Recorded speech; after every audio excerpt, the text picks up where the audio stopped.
to Flex Candle, where we read the candles and flex the moves. I'm Flex, and today we're diving into a full top-down analysis on Bitcoin. We're going to start from the higher time frames, work our way down to the lower time frames, and check to see if we find any good setups. Now remember, this is not financial advice, and I'm not a financial advisor. Alright guys, so right now it's currently about 2:45 p.m. Eastern time. The price of Bitcoin is at 104,100 more or less. And Bitcoin, the ups and downs of Bitcoin. Even though I've been telling you guys we will be ranging between 103,000 and 110, it does hurt when we do reach the $103,000 level. Now, starting off here with the weekly chart, yesterday this candle looked good. Of course, there's still 5 days before we close. The stochastics look to be on the way down. They kind of look like they want to curve up. It's still too early to tell. We are still far away from the 21-day moving average, which is at 94,697. So far, it does look like we are flagging out sideways.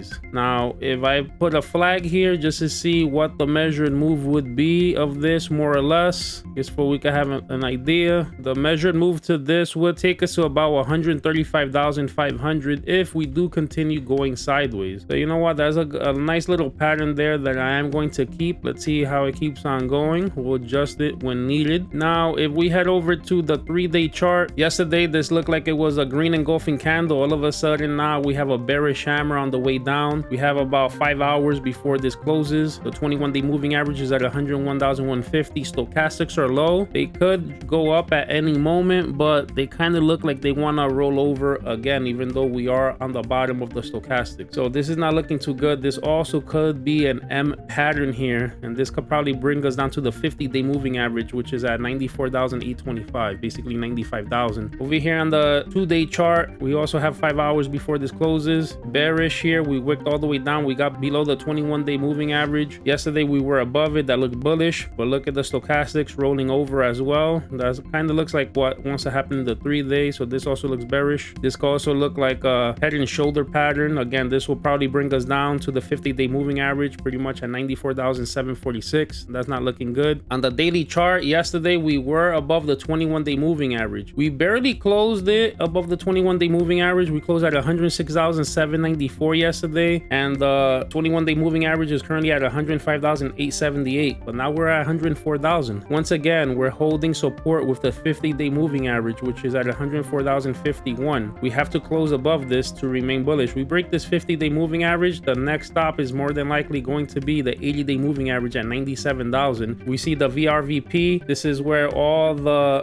volume is here, and the next stop would be this one here, which will be at 94 with this gap here. So that's kind of correlating. The only thing that looks bullish here is that we kind of look like we are wanting to curve back up. We could have just dropped down. We are starting to curve. This could just also drop down as well, but this is giving us some type of a chance. I'm not liking this RSI. Yesterday it was pointing up. Now we're pointing down again. We head over to the 8-hour chart. The stochastics are pointing down. That's bearish. We lost the 21-day moving average again. And now yesterday I had you guys see that the cup and handle play did start breaking out. We made it all the way to 108,900 more or less. The measured move would have been to about 113,000, but what did I tell you guys yesterday? Be happy that we broke out. If you're in this play, take profits. Anything in the news or anything could just rattle Bitcoin and we could fall right back down, and that's exactly what happened. So never wait for the full measured move. When we break out, if you feel comfortable taking there, you should take it there. Again, not financial advice, but that's something that I would do. I did take profits. So again, this is a winning trade. At this moment, I will be taking this pattern off because it already pretty much played out. We just didn't do the full measured move. This is looking a little bearish to me too. This could be maybe a head and shoulder pattern. And if this head and shoulder pattern does play out, it'll be the measured move would be from the top of the head pretty much to the neckline, which maybe is like around here. And this looks like it could drop us below the 200-day moving average pretty much to about 97,420. So that is a possibility there. I'm going to leave that there just in case. Let's see what ends up happening, but with the stochastics pointing down and us being below the 21-day moving average is looking probable. Now, if we head over to the 4-hour chart, I had this in a falling wedge, which was pretty much the handle part of the cup and handle. I had 2 charts, 2 different things. Again, we broke out. We would have made profit here if you would have taken profits. The measure move to this was 110,000, but if you see where we kind of really started breaking out, it really would have been over here, the measure move. And if you look at it, we we actually did make the exact measure move pretty much. So I would say that this was a winning trade. Whoever took this, congratulations on the win. Again, since I did take the profits in the cup and handle, I did win this trade as well. Now that this played out, there's no reason to have this. Let's also take away this pattern. And in the grander scheme of things, I have this in a bigger falling wedge, which would break us out to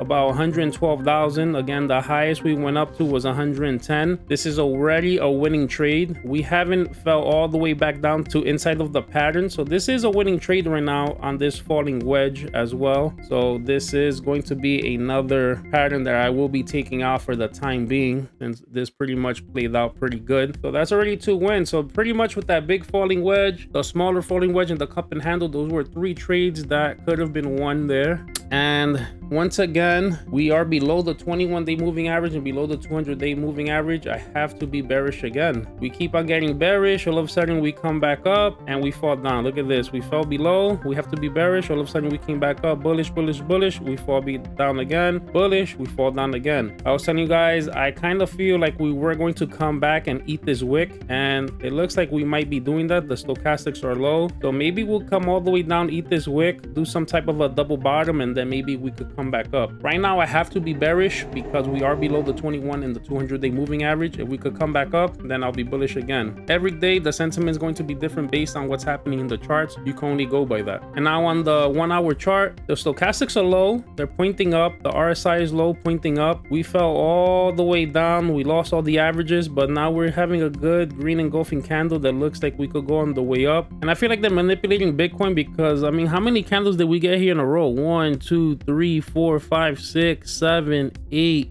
9, 10, 11, 12, 13 1-hour red candles in a row. I don't think I've ever seen something like that. It's pretty ridiculous. Let's see if we could get back up to the 21-day moving average, which is at 106,092, and especially 200 moving average here at 106,947. We could get bullish again, but right now it's not looking good. And on the 15-minute chart, we are also below the 21 and the 200. We're trying to make it back up. Stochastics the toppy. So once again, guys, I have to leave you with the sentiment that we are now bearish. Yesterday we were bullish, now we're bearish.